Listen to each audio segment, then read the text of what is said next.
चरण के बहाली को शुरू करवाने के लिए अनिश्चितकालीन आंदोलन पर बैठे हुए आप तमाम साथियों को, युवाओं को, शिक्षक अभ्यर्थियों को मैं अपनी तरफ से आपके संघर्ष को सलाम करता हूं और आपको बधाई देता हूं।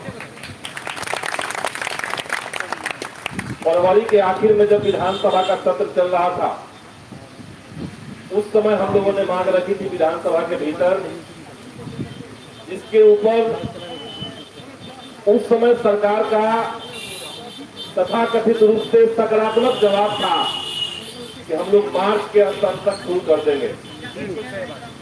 लेकिन जिस तरीके से 3 सालों से लगातार 7वें चरण को पूरी योजना के साथ सरकार लटका करके रखी हुई है, हमें इनकी मंशा पे शक है।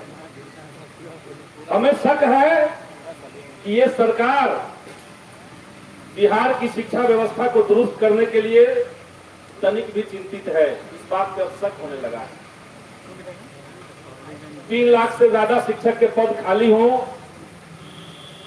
स्कूलों में जब हम लोग दौरा करते हैं, अपने क्षेत्र पालीगंज में हम जाते हैं, तो जब स्कूलों में बात होती है कि सबसे बड़ा संकट क्या है जिसको हम लोग दूर कर सकते हैं, तो जवाब आता है कि शिक्षक नहीं है। और जब शिक्षक नहीं होंगे तब कोई विधायक स्कूल को बेहतर नहीं कर सकता। वो किसी एमएलए का काम नहीं है, वो सरकार का काम है। 6ठे चरण को जानबूझ करके जिस तरीके से लटकाया गया है और कोर्ट के बिना आदेश के सदन के अंदर माननीय शिक्षा मंत्री ने कोर्ट का बहाना दिया। आप लोगों ने वो डिबेट सुना होगा जब हमने तुरंत सवाल पूछा था इस पे। तब शिक्षा मंत्री ने कहा कि 6ठे चरण पर कोर्ट का रुकावट है, जबकि कोर्ट का कोई रुकावट नहीं है। तो इसलिए हमें लगा कि सरकार की तरफ से शिक्षक बहाली को लेकर के जब संवेदनशीलता नहीं है, तो ऐसे में जनता को और छात्रों को सड़क पर उतर करके आंदोलन करना चाहिए। आप लोग कर रहे हैं, आप सब लोग बधाई के पात्र। इसलिए साथियों, शिक्षा के ऊपर एक अभूतपूर्व संकट है आज। आप लोग की बहाली का मामला अलग है, लेकिन पूरे देश में पिछले 3 सालों के भीतर आपने अखबार पढ़ा होगा, 60,000 से ज्यादा स्कूल बंद हो गए।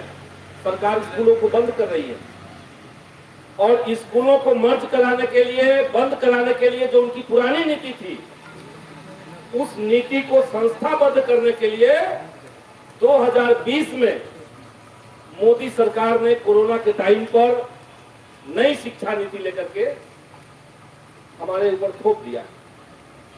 और नई शिक्षा नीति वही कह रहा है जो आज पूरे देश की शिक्षा व्यवस्था को झेलना पड़ रहा है। निजीकरण, छटनी, बहाली में रुकावट, स्कूलों की बंदी, गरीबों को स्कूलों से बेदखली, ये सारी चीजें नई शिक्षा नीति में पैकेज बना करके रख दिया गया है।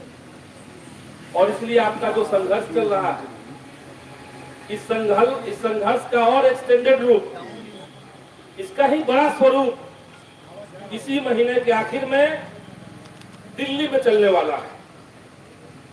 मैं जिस छात्र संगठन से ताल्लुक रखता हूं, भाकपा माले का छात्र संगठन है आइसा, ऑल इंडिया स्टूडेंट्स एसोसिएशन, उसकी तरफ से नई शिक्षा नीति को वापस लेने की मांग करते हुए आने वाले 31 तारीख को दिल्ली के जंतर मंतर में छात्र संसद का हम लोग आयोजन करवा रहे हैं। और उसमें हमारी ये मांग होगी कि नई शिक्षा नीति तो रद्द करो ही, साथ ही साथ सरकार बिहार के तमाम सरकारी स्कूलों में जो शिक्षकों की कमी है उसकी भरपाई तुरंत करे और एक समय सीमा में करे। ये मांग हम लोग उठाएंगे। आज हम सब लोग जानते हैं कि देश में भले ही एक संविधान है, एक कानून है, लेकिन शिक्षा के अंदर सरकार ने दोहरी नागरिकता चला दी।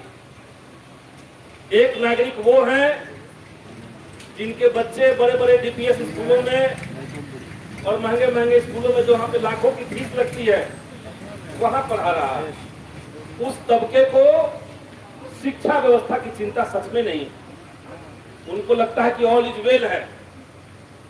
उनको लगता है कि उनके बच्चे पढ़ेंगे तो कंपटीशन कम रहेगा अगर गरीब के बच्चे नीचे ही रह जाएं तो, और उनके बच्चे विदेश चले जाएं, इसलिए उनको लगता है कि सब ऑल इज वेल है।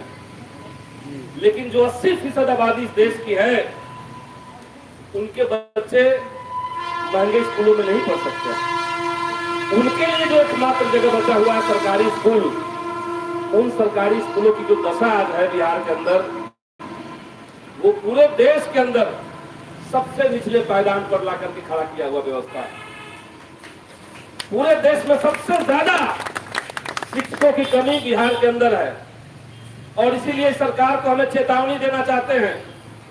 हम इस सरकार से कहना चाहते हैं कि जिनके वोट से आप सरकार बना करके यहाँ पे आए हैं, उनके बच्चों को अगर पढ़ने की नहीं देंगे, उनके बच्चों को अगर स्कूल से आप बाहर निकाल रहे हैं, तो ये आपके लिए शर्म की बात है, और लोकतंत्र के अंदर ये नहीं चलेगा। ऐसे सरकारों को उठा करके फेंक दिया जाएगा आने वाले समय में। शिक्षकों की बात है, बहाली का मामला है, दूसरी तरफ रोजगार का संकट। मोदी जी जब सत्ता में आए तो एक एक करके तमाम जो सरकारी विभाग हैं, संस्थान हैं, वो निजीकरण के रास्ते पे चला गया। अब वहां जॉब का संभावना कम है, प्राइवेट में संभावनाएं कम हो जाती है, और उसमें भी जो दलित पिछड़े के बच्चे हैं उनके लिए तो और भी जगह नहीं है। तो जो जगह हमारे लिए बचता है, उस जगह को भी सरकार खत्म करना चाहती है, उस दरवाजे को भी सरकार पतला कर देना चाह रही है। और इसीलिए आपकी लड़ाई इस दौर की महत्वपूर्ण लड़ाई है। हमने पूछा कुछ साथियों से जो फोन पे बात हो रही थी कि आप लोग की रणनीति क्या है।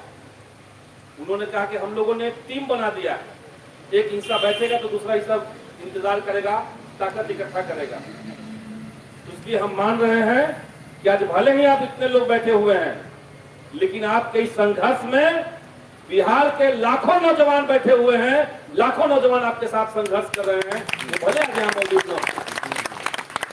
7वें चरण की बहाली जल्द शुरू हो, इसके लिए लगातार सड़क पर आंदोलन करना होगा। सड़क से सदन तक, क्योंकि इस बार विधानसभा के भीतर छात्र आंदोलन से निकले हुए कई चेहरे पहुंचे हुए हैं, और हम लोगों की कोशिश होती है कि युवाओं के शिक्षा के मसले पर, रोजगार के सवाल पर सदन के अंदर सरकार को लगातार घेरा जाए।